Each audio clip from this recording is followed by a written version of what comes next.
Alome Minglava, in Yemi education by Nathan Chamit and Jai Lansingaro, G8 thing you a country Lansan system at your body. Siaru Russian ne gain the coup bound a buying Yoshi Babi. Janil Lansimaro, in Zambe label go, then chapi to Amabe, Chibari. In Zambe 1 maso in 1 mind 2 plus 1 mind 3, 1 mind 2 ne 1 mind 3 go bound kind of a Chibari.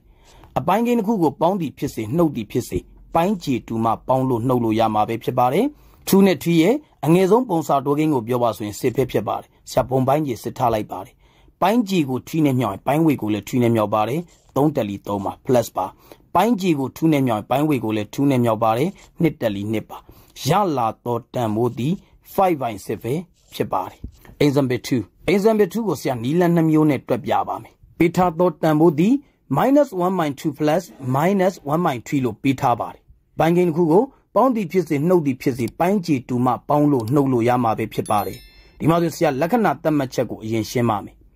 -1/2 သည် -1/2 ပါ plus minus မြောက်လို့ရလာတော့တန်ဖိုးသည် minus ပါနောက်က 1/3 ပဲဖြစ်ပါတယ်ဘုံပိုင်းကြီးကိုဆရာတို့စစ်ထားပါမယ်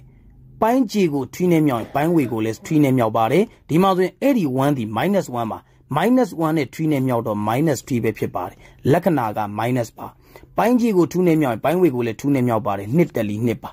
လက္ခဏာတူရင်ပေါင်းပါမယ်တူတဲ့လက္ခဏာတက်ပါမယ်တူတဲ့လက္ခဏာဒီ minus ပါ2 3ပေါင်းတော့5ပဲဖြစ်ပါတယ်ရလာတော့တန်ဖိုးဒီ -5/6 ပဲဖြစ်ပါတယ်ဒါဒီရိုးရိုးနီလန်းကိုအသုံးပြုပြီးတွက်ပေးတာပဲဖြစ်ပါတယ်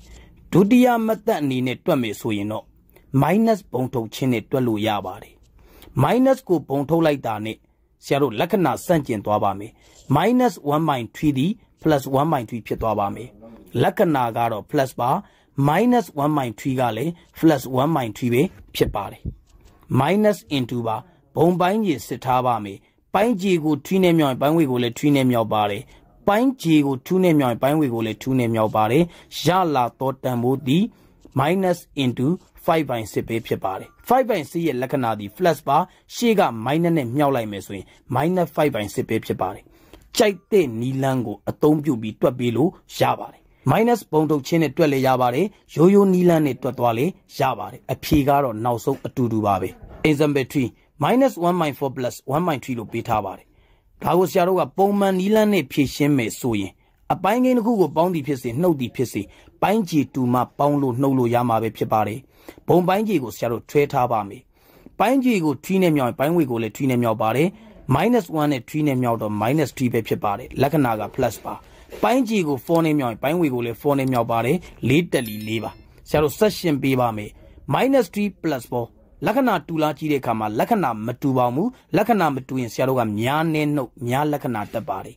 များတဲ့တန်ဖိုးတွေကနေနည်းတဲ့တန်ဖိုးကိုနှုတ်ပါတယ်များတဲ့လက္ခဏာကိုတက်ပါတယ်များတဲ့လက္ခဏာဒီ plus မဟုတ်အဖြေမှာ plus နဲ့ထွက်ပါမယ်4တွေက3ကိုနှုတ်တော့1မှာပိုင်းကြီးတန်ဖိုးဒီထွဲပါရလာတော့တန်ဖိုးဒီ1/ထွဲပဲဖြစ်ပါတယ်ဒါကိုဆရာတို့ကနောက်ထပ်နီလန်းတစ်ခုနဲ့ဖြည့်ရှင်းမယ်ဆိုရင် second method ပေါ့အပိုင်းကိန်းတစ်ခုကိုကြည့်တဲ့အခါမှာ -1/4 နဲ့ plus 1/3 ပဲဖြစ်ပါတယ်အပိုင်းကိန်းတွေကိုနှိုင်းယှဉ်တဲ့အခါမှာပိုင်းကြီးတော်၎င်းပိုင်းဝေတော်၎င်းတူရင်နှိုင်းယှဉ်ရတာလွယ်ကူပါတယ်ဒီမှာဆိုရင်ပိုင်းဝေတူပါတယ်ပိုင်းဝေတူရင်ပိုင်းကြီးကိုနှိုင်းယှဉ်ပါမယ်ပိုင်းကြီးကိုနှိုင်းယှဉ်တဲ့အခါမှာငယ်တဲ့ကိန်းကကြီးပါတယ်ကြီးတဲ့ကိန်းကငယ်ပါတယ်ဒါကိုသိထားပါမယ်အဲ့ဒါကိုဆရာတို့ကများနဲ့နှုတ်